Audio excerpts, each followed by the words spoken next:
బట్టతలతో బాధపడుతున్నారా? ఆధునితనమైన పద్ధతిలో hair transplantation చేయబడును. Face clinic, Hyderabad. నమస్తే రమగారు. నమస్తే జయ. రమగారు, మనం రకరకాల పనులు చేస్తూ ఉంటాం. అందులో మంచి చెడు వెతుక్కుంటాం. పాపం వస్తుంది, తప్పు చేస్తే పాపం, లేదా మంచి చేసాము ఏదో పుణ్యం వస్తుంది, ఇట్లా అనుకుంటూ ఉంటాం కదా. ఏ పనులు చేస్తే మనతో పాటు మనకు పుణ్యం కలిసి వస్తుంది, ఏవి చేస్తే తప్పులు వస్తాయి? అట్లా తప్పులు దేనివల్లైనా వస్తాయి. అంటే ఇప్పుడు పిల్లలకి చెప్పేటప్పుడు ఈ తప్పు చేసావనుకో ఇంక అంతే, అట్లా మనం చెప్తాం కదా. వేటికి చెప్పొచ్చు? బోల్డ్ అని. ఎవరికైనా అన్నం తింటుంటే మధ్యలో లేపేయటం పాపం. నువ్వు అన్నం పెట్టిన పుణ్యం పోతుంది, ఇది మధ్యలో లేపేసిన పాపం వస్తుంది. ఏదైనా ఓకే, మనకి విపత్కర పరిస్థితుల్లో మన ఏదైనా ఆదుకుంటుంది అంటే మనం చేసిన దానం, మనం చేసిన సహాయం. డైరెక్ట్గా అదే రాదు, వేరే రూపంలో ఏదో ఒక రూపంలో వస్తుంది. అప్పుడప్పుడు డైరెక్ట్గా మనం ఎవరికి హెల్ప్ చేస్తామో వాళ్ళే మనకి తిరిగి హెల్ప్ చేసేవి కనపడతాయి. మనం అనుకోకుండా చేసినా కూడా రకరకాలు ఇలాంటివి. మనకి దానపరులు వాళ్ళ కథలు, ఎన్నో కథలు ఉన్నాయి, మనం చెప్పుకుంటూ ఉంటాం. ఈ దానం చేయటం వల్ల వీళ్ళకి ఫలితం లభించింది అని. ఇప్పుడు ఫలితం కోసం దానం చేయకూడదు. నువ్వు దానం చేయాలి, ఇతరులకు సహాయం చేయాలి, ఆ విధితో చెయ్యి. నీకు సహాయం అవసరమైనప్పుడు అది లభిస్తుంది ఆటోమేటిక్గా. నిన్న నేను చేసిందే ఇవాళ నాకు రావాలి, నిన్న బియ్యపు గింజ పెట్టాను అది మొక్క రావాలి అని అనుకోకూడదు. రూపం మారిద్దంటారా? మారిపోతుంది, రూపం మారుతుంది. నీకు కావాల్సిన సహాయం ఎలాగోలాగా అందుతుంది. నువ్వు ఇచ్చిందే, నువ్వు చేసిందే, నువ్వు దేనికి పెట్టావో సొరగింజ పెట్టి సొరమకాయలే కాయటం లాగా అది జరగదు. అట్లా జరగదు. కానీ నువ్వు పెట్టిన విత్తనం అది ఏ గింజో నీకు తెలియదు, అది ఎలాంటి ఫలితాన్ని ఇస్తుందో అలాంటి ఫలితాన్ని ఇచ్చేస్తుంది అది ఆటోమేటిక్గా.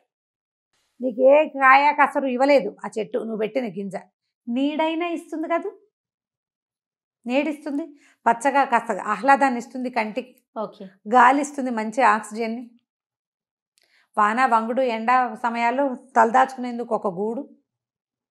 ప్రతిదీ కాయాన్ని పండే వచ్చేసి అవి నువ్వు కూర వండుకోవడానికో మధ్యాహ్నం కోసు తినడానికో సరకపోవచ్చు, కనీసం నీడనైనా ఇస్తుంది. నువ్వు గింజలు పెట్టాలి ప్రధానంగా, మొక్కంటూ పెట్టు అంతే. అయితే గింజ లేకపోతే మొక్క, నీకు రావలసిన రాదగిన ఫలితం వచ్చే తీరుతుంది. కనీసం ఆక్సిజన్ అయినా ఇస్తుంది కదా, కనీసం ఫ్రెష్ ఎయిర్ అంతే కదా, అదైనా ఇస్తుంది. ఈ ఆలోచనతోటే ఉండాలి ఎప్పుడు కూడా. ఇతరులకు సహాయం చేయాలి, ఎవరైనా అడిగింది మన దగ్గర ఉంటే లేదనకుండా ఇచ్చేసేయమని. చిన్న కథ ఒకటి చెప్తాం. 3 కానుల పుణ్యం, 3 కాసులు కాని, 3 కానీలు, 3 కానుల పుణ్యం. పూర్వం అంటే ఒక శెట్టి గారు ఒక ఆయన ఉండేవాడు. ఓకే, వ్యాపారస్తులు, ఆయన కొంచెం పిసినారు వాడు. ఎవరికైనా ఏమైనా ఇవ్వడాలు అవన్నీ జాంతా నచ్చవు. ఆయన పని ఆయన చేసుకునేవాడు, వ్యాపారం న్యాయంగానే చేసేవాడు. కానీ దాన ధర్మాలు, ఇతరులకు సహాయం చేయటం, ఎవరైనా ఈయన కొంచెం వేయమని ఉన్నాడు కదా అని, బాబు మా పిల్లపెళ్ళి సాయం చేయండి, మీ పిల్లపెళ్ళి మీరు చేసుకోండి, నేను చేయటం ఏమిటి, అలాంటి వాడనమాట. అసలు ఇతరులకు ఇవ్వటాలు అవన్నీ ఉండేవి కాదు. డబ్బు చాలా లెక్క ఆయనకి, వచ్చిన లాభం అంతా మూటలు కట్టి దాచుకోవాలి, అలాంటి ధోరణి ఉన్నవాడు. భార్య కొంచెం మంచిది, యశోద ఆవిడ పేరు. కొంచెం నిదానస్త్రాలు పర్వాలేదు.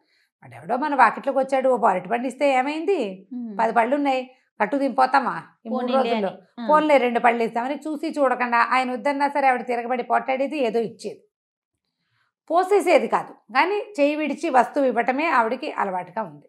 చాలా కాలం వాళ్ళకి పిల్లలు లేరు. ఎన్నాళ్ళో పిల్లలు కలగల. ఆవిడ ఏమనేదంటే, నువ్వు ఇవ్వవు, దానం కొద్దీ పిల్లలు మనం చెప్తాంగా, పుణ్యం కొద్దీ పురుషుడు దానం కొద్దీ పిల్లలు. నేను సరిగ్గా పుణ్యం చేసుకోవాలి, అందుకే పిసినారి మొగుడు వచ్చాడు నాకు, నువ్వు సరిగ్గా దానం చేయకపోతే నీకు పిల్లలు కలగకుండా పోతారు అనేది. ఆవిడ ఆ పూజ చేసి ఈ పూజ చేసి ఆ గుడికెళ్ళి ఈ గుడికెళ్ళి ఎప్పటికో ఆవిడకి మొత్తానికి ప్రెగ్నెన్సీ వచ్చింది.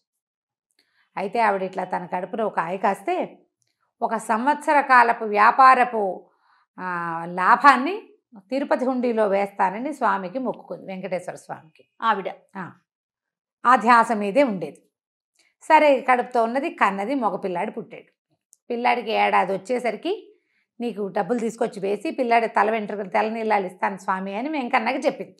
సూపర్. అక్కడిచ్చి పిల్లాడు కాస్త 3-4 నెలలు వస్తే చంటి పిల్లాడు ఆము అని పలకరిస్తాడా. సరదా వచ్చింది శెట్టి గారికి కూడా కొడుకు అంటే. లేక పుట్టింది పిల్లవాడు. ఈ ఆస్తి స్వాస్తి ఎవరో తినిపోతారని బెంగగా ఉండేది. సొంత కొడుకే. ఓ పిల్లాడు పుడితే ఏం తర్వాత ఇంకొకటో రెండో కాన్పులు రావు, బాగానే ఉంది సరదాగా. అయితే మెల్లిగా ఈవిడ ఒకరోజు చెప్పేది, మనం వెంకన్నకి వెళ్ళాలి, చూసి రావాలి, తలకాయ నీళ్ళాలు ఇవ్వాలి, మేము నీకు మీ అమ్మ చెప్పింది, నీ తల నీళ్ళాలు కూడా తిరుపతిలోనే ఇచ్చారట అని మెల్లిగా ఆయన్ని లైన్లో పెట్టింది, గుడికి వెళ్ళాలి అని. చివరికి ఒకరోజు చెప్పింది, సంవత్సర ఫలితం వేస్తాను అని. అదంతా లెక్కపెట్టి గుండెలు బాదుకున్నాడని, అయ్యే బాబోయ్ 2000 రూపాయల ఖర్చు, ఏడాదికి 1000 రూపాయలు మనకి లాభం, ప్రయాణానికి 1000 అవుతుంది అని చెప్పి గోల పెట్టేశాడు. గోల పెడితే ఆవిడ ఏమైనా సరే, ఇంతలో ఏమైంది, ఆయన ఇట్లా గోల పెడుతుంటే ఆ పిల్లాడు కాస్త తబిక్కని పడ్డాడు, నెత్తురు వచ్చేసరికి ఆవిడ ఎవరెవరా, నువ్వు భగవంతుడి విషయంలో ఇట్లా వేషం వేస్తున్నావా, కాబట్టి చూడు ఇట్లా అయిపోయింది, పిల్లాడి పడ్డాడు, ఇంకేదైనా పెద్ద ప్రమాదం జరిగితే బాకీ తీర్చపోతే ఆయన ఒప్పుకుంటాడు వెంకన్న, అసలు ఊరుకోడు, బాకీ లాగేదాకా ఒప్పుకోడు ఆయన.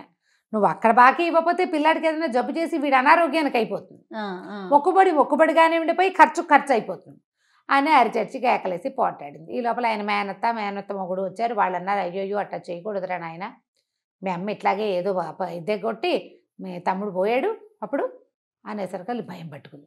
కేకలే కలిగిన పిల్లాడు, వాడేమో మంచి జనముద్దైన పిల్లాడు. సరే ఒప్పుకున్నాడు లబలబలాడుతుంది. సరే మరి ఆ రోజుల్లో ఏమిటి ప్రయాణం అనేసరికల్లా వారం 10 రోజులు పడుతుందా, పిండి వంటలు అన్నీ చేసుకున్నారు, చెక్కలు చేగోడీలు ప్రయాణంలో తినడానికి, లడ్లు గిడ్లు అన్నీ చేసుకున్నారు. మరి వీళ్ళతో పాటు ఒక 10 రోజుల పాటు ప్రయాణం, బండి వాళ్ళు ఉంటారు కదా, అన్నీ చేసుకున్నారు. సరే ఆ పూట ఏదో కొంచెం అన్న సమారాధన చేస్తానంటే వచ్చాక చేద్దు కానీ ఇప్పుడు ఏం పెట్టద్దన్నాడు. సరే అన్ని సామాన్లు సర్దుకున్నారు, పక్క వాళ్ళకి వెనక వాళ్ళకి అందరికీ చెప్పింది వెళ్ళొస్తామని. వీళ్ళు బయటకు వస్తుంటే ఒక సాధువు ఒక ఆయన వీళ్ళ వాకిలి గుమ్మంలో కూర్చున్నాడు. ఏదైనా దానం చేయనైనా ప్రయాణం చేస్తున్నావు అనేసరికి ఈయన ఏమన్నాడు, ఈ దానం గుళ్ళో వేయడానికి తీసుకెళ్తున్నాను నాయన, 2000 రూపాయలు ఏమన్నా తక్కువ అనుకుంటున్నావా, అతేరి ఇప్పుడు నేనేం దానాలు గినాలు చేయను, అసలే ప్రయాణంలో ఉన్నాను అనేసరికి నిన్ను కాపాడుతుందిరా నాయన నువ్వు చేసే దానం అన్నాడు. ఏమిటి నీకు చేసేది కాని పుణ్యం కాపాడుతుందా, నన్ను కాపాడేది అదేనా, నా దగ్గర డబ్బులు కాపాడవా, నేను వెళ్తున్న దేవుడు కాపాడ్డా, పోపో మెట వేదాంతం చెప్తావు అని కసురుకున్నాడు. లోపల నుంచి సంచులు అన్నీ పట్టించుకుని పిల్లాన్ని సంకనేసుకుని వస్తుంది. యశోద గారు ఏం చేసింది, సంచిలోంచి ఆవిడ చేతి సంచులోంచి 2 లడ్డూలు తీసి ఆ సాధువు చేతులు పెట్టి 3 కాన్లు ఆయన చేతిలో పెట్టి,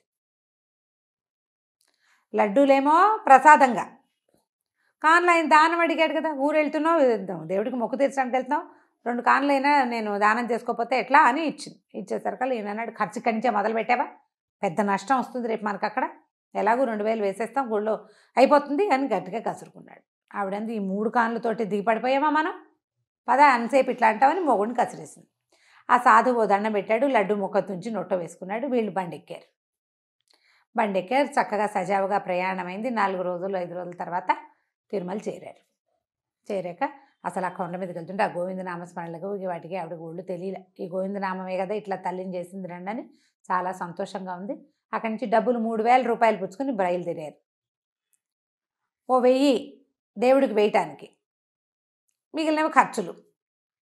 సరే మొక్కుకున్న ప్రకారం వెయ్యాలి కదా, ఆయన ఏం చేశాడు, ఏదో యథాలాపంగా ఏమే ఈ 1000 దేవుడికి వేయటానికి, ఈ 1000 నీ దగ్గర ఉంచు, నా 1000 నేను వేస్తాను అన్నాడు. 2000 వెయ్యాలి వీళ్ళు, ఒక 1000 2 ఏళ్ళు అయింది కదా, మొక్కుకుని 2 సంవత్సరాలు కదా, ఆ 1000 ఒక సంవత్సరం 1000, 2వ సంవత్సరం 1000. ఓకే, నువ్వు 1000 నేను 1000 వేస్తాను అన్నాడు కానీ 2000 ఆవిడ చేతికి ఇచ్చాడు, తన 1000 తన దగ్గర ఉంది. ఆవిడ ఈ భక్తి పార్వశంలో గోవిందా గోవిందా గోవిందా అంటూ ఈ పిల్లాడితో గుండు కట్టించింది, అవన్నీ చేసి తన దగ్గర ఉన్న 2000 ఎత్తి హుండీలో వేసేసింది.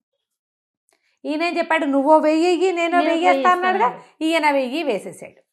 అయిపోయింది. ప్రయాణంలో పెద్దగా ఖర్చు కాలే వాళ్ళకి, ఎందుకంటే తిండి సంబారాలన్నీ తెచ్చుకున్నారు వచ్చేటప్పుడు కదా, వెళ్ళేటప్పటికి అన్నీ కావాల్సిందే. ఆ బండి వాడిని అక్కడ దిగడిపోయి కొత్త బండి తీసుకోవాలి. అక్కడి నుంచి ఏం చేస్తారు తెలిసి చూసుకున్నారు, మొత్తం చూసుకునేసరికి డబ్బులు లేవు. ఏవో తెచ్చుకున్నవి 2-3 తినుబండారాలు, పిల్లాడు తల్లిపాలు తాగుతాడు కాబట్టి పిల్లాడు లబో దిబో. అక్కడికి కొంతమందిని అడిగాడు, అయ్యా పొరపాటున పడిపోయినాయండి, ఒక 1000 రూపాయలు అందులో ఇచ్చి తీసి మాకు ఇస్తారా అని. హుండీలో వేసింది ఏం నువ్వు పిల్లాడిని వేసినా పిల్లాడిని కూడా ఇవ్వమన్నారు. ఎట్లా ఇస్తారు, దేవాలయ హుండీలో పడింది తీసుకోవచ్చునా. లబలబలాడిపోయాడు, ఏం చెయ్యాలో తెలియదు, రూపాయి లేదు, ఎట్లా వస్తారు అక్కడి నుంచి. కనపడ్డ వాళ్ళందరినీ బాబు పొరపాటున డబ్బులు వేసేసాము, మాకు దగ్గర డబ్బులు లేవు అని కొంతమందిని అడిగి ఏవో బళ్ళు కట్టించుకుని ఎవరో బళ్ళ వాళ్ళు వెళ్తుంటే మొగుడు పెళ్ళ ముసూర్మియాల్లాగా ఎట్లా కొట్లా సంచులు మోసుకుంటూ ఆ వెళ్ళే బళ్ళు ఎక్కి ఇంకో బండి దిగి ఎక్కడో ఉచిత భోజనం ఉంటే అక్కడ తిని చచ్చి చెడి 6-7 రోజులకి ఇంటికి చేరారు, రూపాయి లేకుండా. మిగిలినవి లడ్డూలు ఏవో ఉన్నవే 1-2 మధ్యలో నోట్లో వేసుకున్నారు, అంతకంటే ఏం లేవు. బాటసారులాగా ప్రయాణం చేసుకుంటూ వచ్చేసరికల్లా వాకిట్లోనే ఆ సాధువు కనపడ్డాడు. వాళ్ళ వాకిట్లోనే ఈయనకి ఆయన చూస్తే ఒళ్ళు మండిపోయింది. వెళ్ళేటప్పుడు నీ దిక్కుమాల శకునం వాళ్ళే మేము తగలబడ్డాము, చేతిలో రూపాయలు లేకుండా ఏదో ఒరిగిపోతుంది అన్నావు, నీకు దానం చేస్తే మాకు ఒరిగింది ఏమీ లేదు, చేతిలో రూపాయి లేక చచ్చి చెడి వచ్చావు అంటే సాధువు నవ్వుతున్నాడు. అదే కదా నువ్వు కోరుకున్నావు, నీకు ఇస్తే నేను అక్కడికి ఎట్లా అన్నావు అన్నాడు. నవ్వుతూ లేచి వెళ్ళిపోయేసరికి చుట్టుపక్కల వాళ్ళంతా ఏమమ్మా వచ్చారా ఏమిటి, మొహాలు అట్ట పీక్కుపోయినాయి, బండి లేదా, బండి లేకుండా ఎట్టా వచ్చావు ఏమిటి, దర్శనం బాగా అయిందా అని అందరు ఊళ్ళల్లో ఏముంది అందరూ చేరేసరికల్ ఈయన ధుమధుమలాడుతూ ఏముంది శకునం దిక్కుమాల శకునం వెళ్ళేటప్పుడు ఎదురయ్యాడు, వచ్చేసరికల్ పీడాకారం మా వాకిట్లోనే తయారైందంటే వాళ్ళందరూ నీకేమైనా పిచ్చకిందా, ఆయన ఉన్నాడు కాబట్టి ఇవాళ నువ్వు బతుకున్నావు, లేకపోతే చచ్చేపోయేవాడివిరా నాయన, నువ్వు ఊరెళ్ళిన 3 రోజులకి మీ ఇంట్లో దొంగలు పడ్డారు, సాధువు నువ్వు వెళ్ళిన దగ్గర నుంచి మీ వాకిలి వదలని మీ అరుగు మీదే కూర్చున్నాడు, మీ ఆవిడిచ్చిన 3 కార్లతోటి 10 రోజులు తిన్నాడు ఆయన, కూర్చుని దొంగలను చూసుకుని ఆయన కేకలు పెట్టి చుట్టుపక్కల వాళ్ళని బెజ్జేసి వీళ్ళకి పట్టించాడు రక్షక భట్లకి. వాళ్ళు పట్టుకున్న తర్వాత కూడా నువ్వు వచ్చేదాకా నీ వాకిలికి కాపలా కాశాడు, మీ ఆవిడిచ్చిన 3 కానీల పుణ్యం అది నిన్ను ఇక్కడ కాపాడింది, అక్కడ డబ్బుల పైన వెంకన్నకేసావు, అక్కడ నీది దొంగతనం కాదు జరిగింది, భగవంతుడిని చేరిన డబ్బు. ఆవిడకి ఏం డౌట్ వచ్చింది యశోదకి, నువ్వు దొంగలెక్కేసావు, ఏడాదికి 1000 కాదేమో ఇంకా ఎక్కువే అయ్యి ఉంటుంది, అందుకే లాగేసుకున్నాడు వెంకన్న డబ్బులు. జాగ్రత్తగా వేసాడు, ఇంత లాభం అని చెప్పాడు భార్యకి, జాగ్రత్తగా ప్లాన్ చేసుకుని చెప్పుంటావు అంటుంది. అక్కడ గనక ఇక్కడ గనక దొంగలు కనుక పడి ఉంటే ఏమయ్యేది, వీళ్ళు ఇల్లు వాకిలి మొత్తానికి పోయేది, ఆ రోడ్డు మీద పోయినట్టు కాకుండా ఇక్కడది కూడా పోయేది. నువ్వు 3 కానీలు దానం చేయటం వల్ల ఇవాళ ఇది బతుకుంది, ఈ ఆస్తి స్వాస్తి అంతా ఇల్లు వాకి. దొంగలు పడి దోచేస్తే ఏం మిగులుస్తారు, వస్తువులు కూడా పట్టుపోతారు కదా దొంగలు. దాంతో లపలపలాడిపోయాడు, బుద్ధి తెచ్చుకున్నాడు. ఎక్కడున్నాడు ఆ సాధువు, ఊరంతా తిరిగి వెళ్ళి ఆయన ఇంటికి తెచ్చుకున్నాడు. నా వాకిట్లో ఉండు, మా వాకిట్లోనే తిను, నువ్వేదో జపం చేసుకోని బతిలాడుకుని ఆ సాధువుని తమ వాకిట్లోనే ఉంచుకున్నాడు. పిల్లాడికి మాత్రం తనలాగా కాకుండా చిన్నప్పటి నుంచి దానం ధర్మం చేయటాన్ని అలవర్చాడు. ఆ సాధువు వల్ల 4 మంచి ముక్కలు నేర్చుకునేవాడు పిల్లాడు. తర్వాత కాలంలో శెట్టిగారి అబ్బాయి కూడా చాలా బుద్ధిమంతుడు, దానపరుడు అయ్యాడు. మనం చేసిన దానము దాని ఫలితాన్ని ఇవ్వక మానదు.